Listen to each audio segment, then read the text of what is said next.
world if you're supposed to withdraw from it? So, at first glance, it looks like a paradox. It looks like a contradiction. And when we see that, it's a signal that we need to take it a little bit deeper. We need to work with it some more. So, let's think of a famous Buddhist still living today who people think of as the embodiment of compassion. Any candidates? Any candidates? Shout it out. Did I hear the Dalai Lama? Yes, indeed, the Dalai Lama. There he is. Think about him for a moment. Do you think maybe he's got the Four Noble Truths down pretty good after all these years? Do you think he does a lot of clinging? You know, this is a guy that wears the same robe basically every day. He's probably got 2 robes to his name and a pair of sensible shoes. He's given up all possessions. And you ever watch him interact with people? It's pretty amazing. He generally has that look on his face, a smile on his face, a twinkle in his eye.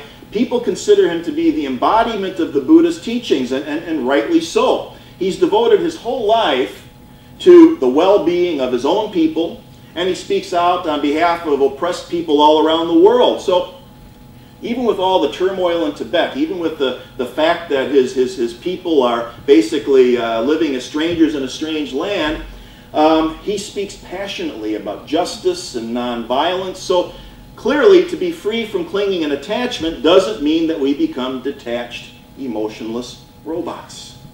Compassion and detachment aren't contradictions, and he's a living example of how that works. In fact, if detachment is something that can lead to less suffering for people, then learning about this important idea and letting other people know about it is a compassionate act in and of itself. So, in the end, it's not a paradox. But we still have to deal with what does it mean to not cling? What does it mean? What does detachment mean? Do we sell everything? Move to an ashram or a monastery? I thought about that once. In fact, I tried it for a couple of weeks out in New York at a Zen monastery out there. I went and led the monastic life just to see what it was like, and I'll tell you what, it is tough. It is not for everyone. It certainly was not for me. And that's okay because, you know, you need people out in the world doing the other things that are necessary, you know, producing the goods and the products and the food that everyone else needs to live. So detachment doesn't mean renunciation. That may be a part of it for some people, but that's not necessary for everyone. Here's what a modern-day Buddhist teacher named Thanissaro Bhikkhu has to say about it. He gave everything up, but his message to us is a little bit different. He says, we start the path to the end of suffering not by trying to drop our clinging immediately, but by learning to cling more strategically. In other words, we start where we are and make the best use of the habits we've already got. And we all have habits. We progress along the path by finding better and better things to cling to and more skillful ways to cling. In the same way you climb a ladder to the top of a roof, grab hold of a higher rung so that you can let go of a lower rung and then grab onto a rung still higher. As the rungs get further off the ground, you find that the mind grows clearer and can see precisely where its clinging are. This is from a guy who gave it all up, and he says, start where you are.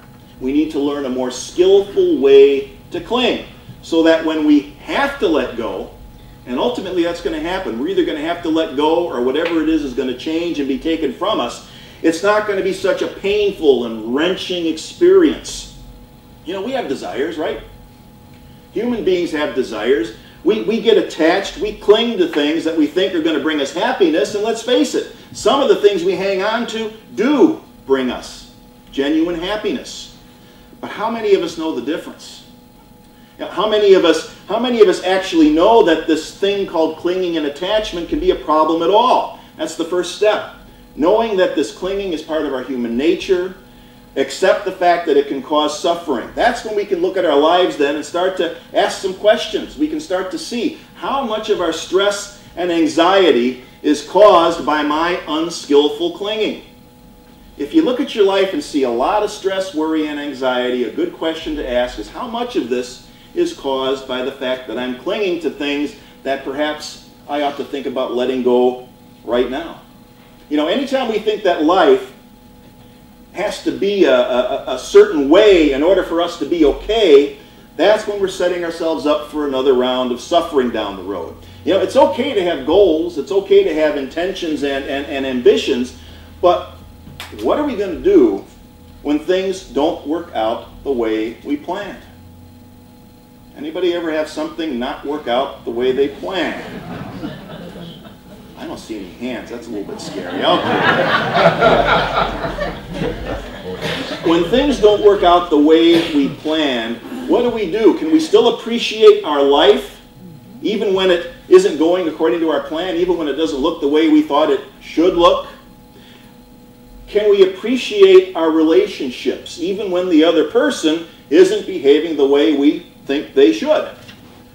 Expectations, they're the major cause of suffering, especially if we hold on to them so darn tightly that there's no room for any other alternatives. You know, one of the things we say in unity over and over again is that there are unlimited possibilities. But if we're clinging to just one possibility, we're not going to be able to see, much less appreciate what the other possibilities are that are constantly flowing to us.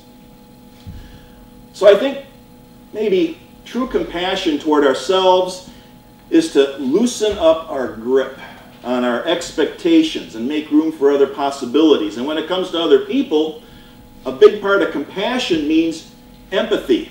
It means that we release people from the bondage of our expectations. What a gift. It's called unconditional love, right?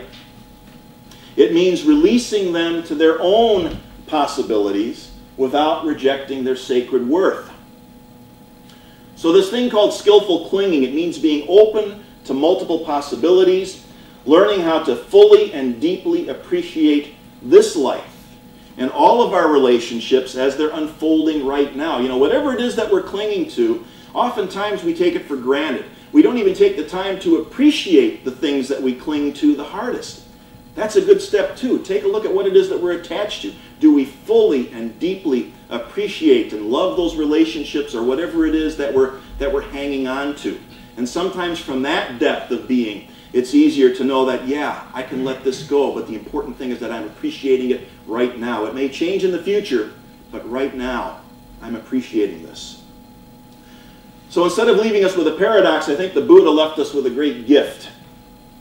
He's not telling us to just drop everything. He's telling us to wake up.